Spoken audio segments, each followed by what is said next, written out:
நடைபெறுகிற திமுக அரசு உங்களுக்கு எல்லாம் தெரியும் 525 வாக்குறுதிகளை கொடுத்தார்கள். இதோ இங்கே நிற்கிறார்களே இந்த நாட்டுடைய மன்னர்கள், இந்த நாட்டுடைய நம்பிக்கை, இந்த நாட்டுடைய எதிர்காலம், இந்த நாட்டுடைய அரசர்கள், இந்த நாட்டை காக்க பிறந்திருக்கிற நம்பிக்கை நட்சத்திரங்கள், அவர்களுக்கு நாங்கள் ஆட்சிக்கு வந்தால் ஆண்டுக்கு 10 லட்சம், 5 ஆண்டுகளில் 50 லட்சம் வேலை வாய்ப்பை தருவோம், கல்வி கடனை ரத்து செய்வோம், நீட் தேர்வை ரத்து செய்வோம் என்று தேர்தல் வாக்குறுதிகளை சொன்னார்.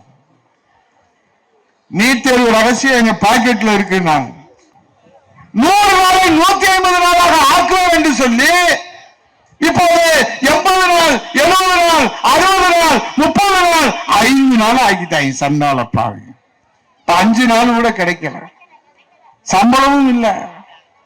சம்பளத்தை உயர்த்துவோம் என்று சொன்னீங்களே, இப்போது சம்பளம் எங்க என்று கேட்ட அது மோடிட்ட போய் கேளுங்க, நாங்க என்ன பண்றது. அப்ப நீ எதுக்கு முதலமைச்சரா இருக்க? உங்க அரசாங்கம்